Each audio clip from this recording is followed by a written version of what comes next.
Today we're going to focus on some woodwork. We're going to do the casing around all the windows, around the doors. We're going to do the baseboard upstairs because we're putting carpet up there. We're going to use a 3-inch flat stock casing and a 4-inch flat stock baseboard. So that being said, let's get into it. So anytime you're doing casing, you want to make sure you have a reveal left. You want to be about 1/8 of an inch to the outside of the inside edge. We're at about 77 1/8. And that will give us a reveal that we can do a caulking line on all the way down.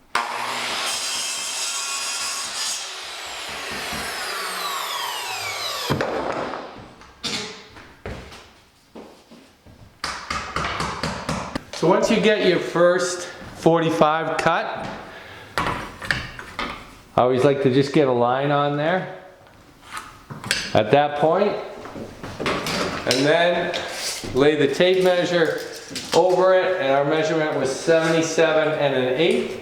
Put your mark at 77 1/8. Always do a line to indicate which way you want your 45 to go. Rotate the saw.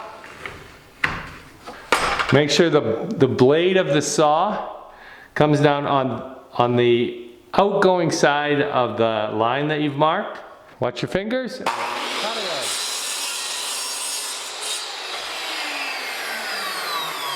Good there? Yep.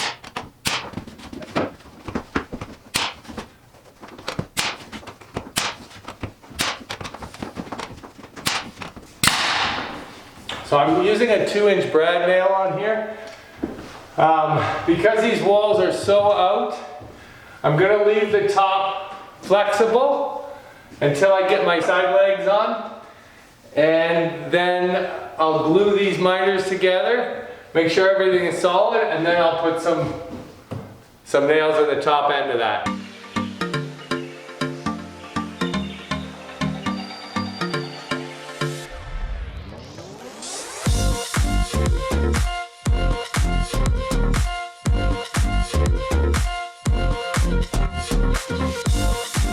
So sometimes you'll find it necessary to use a flat bar just to help keep the front faces of the casing flat.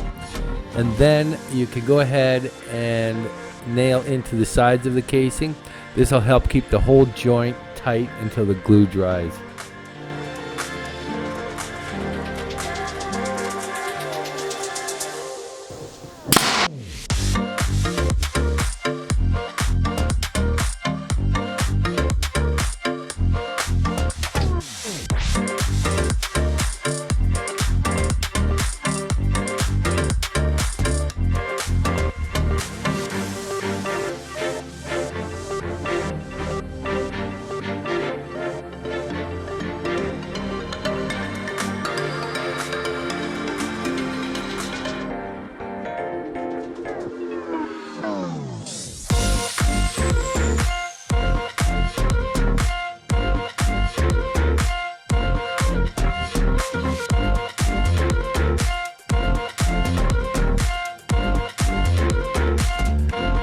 Now once all the miters have been set like that, then I go around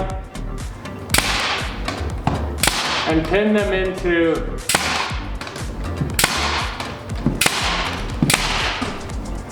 the header that runs along here behind the wall, behind the drywall, and the 2 studs that come down here.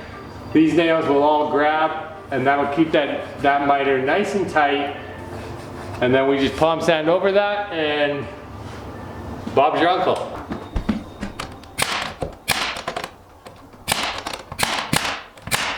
Once all the miters are done, now I can go around and nail in the top.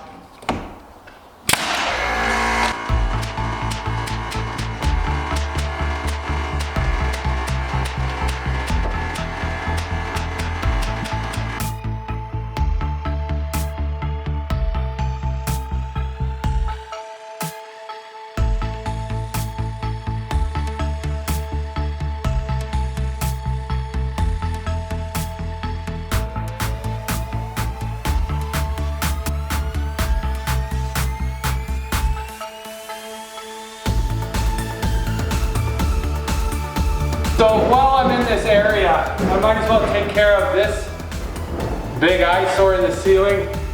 This is an access to the tub drain above. So we're going to keep it accessible. So I'm going to case out the edges and then we'll drop a piece of MDF on top of that.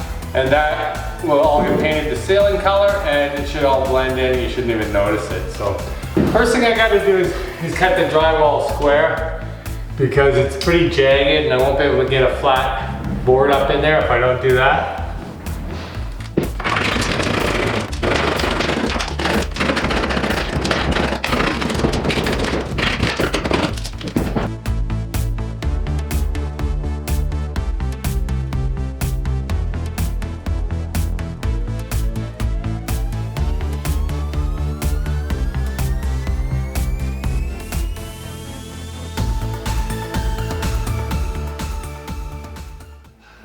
Okay guys, so we are now upstairs. We're going to case out all the windows and doors.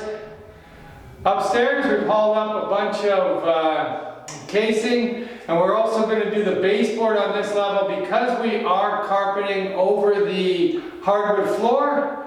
That will allow us to put the base on, leave it a ½ inch off the hardwood floor, and then the painters can come in, spray everything. We've decided we're not going to keep these hardwood floors at all. We're not going to ever bring them back. So we're going to end up screwing this floor down, get rid of the squeaks, and then carpet over it. So that's the decision we made. If this was a wider plank hardwood, rather than the 1-inch oak that dates back into the 60s, 70s, then we would consider keeping it and refinishing it. Even if you refinish it, it still has, it's 1 inch wide, so it still has that dated feel to it. Even if you put a darker stain on it, it's still going to feel dated, so ultimately we just decided to carpet it. That's what we're going to do. But today we'll focus on finishing the casing and baseboard on the second level. We finished the main floor yesterday. Now we'll do this, and then we're gonna walk away, let the painters come in and do their thing, spray everything out, and then we'll come back and start to install the kitchen, but that will be in the next video. And then we also have to do the vinyl click flooring on the main floor as well. And also, I hope you guys are getting some value from these videos. They take a lot to make, especially while we're working in a construction zone or a renovation project. If you're getting some value, make sure you hit that subscribe button and the bell icon to be notified every time we upload a new renovation video or a DIY project.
So sometimes you have to get a little bit creative.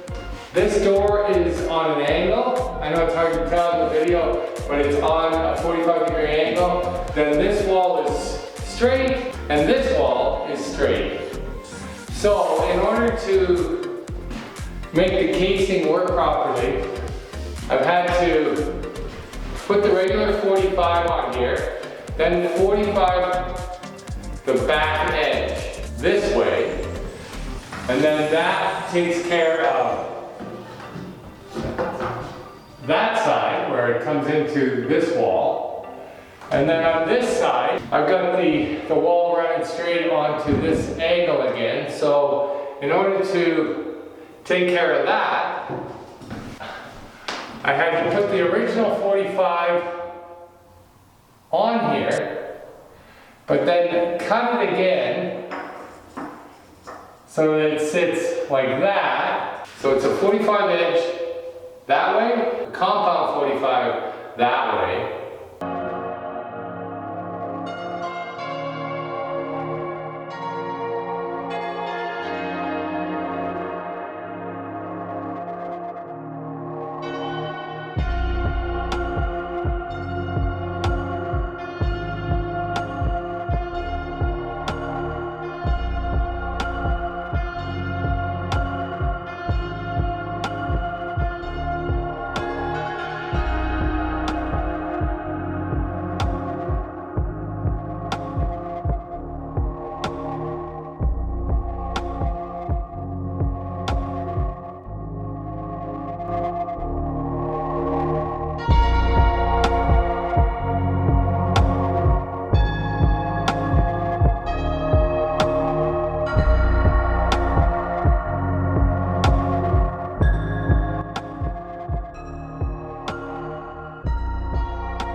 And once all the casings are installed, we then go around with the palm sander and go over the miter joints. And at that point, we are ready to pass it on over to the painting crew. They'll come in, do their prep on all this woodwork. They'll caulk it, they'll fill the holes, hit the miters again, and spray all the woodwork. So that's gonna wrap it up for us until the painting is done. And then we'll be back. Hope to see you on the next one. Peace.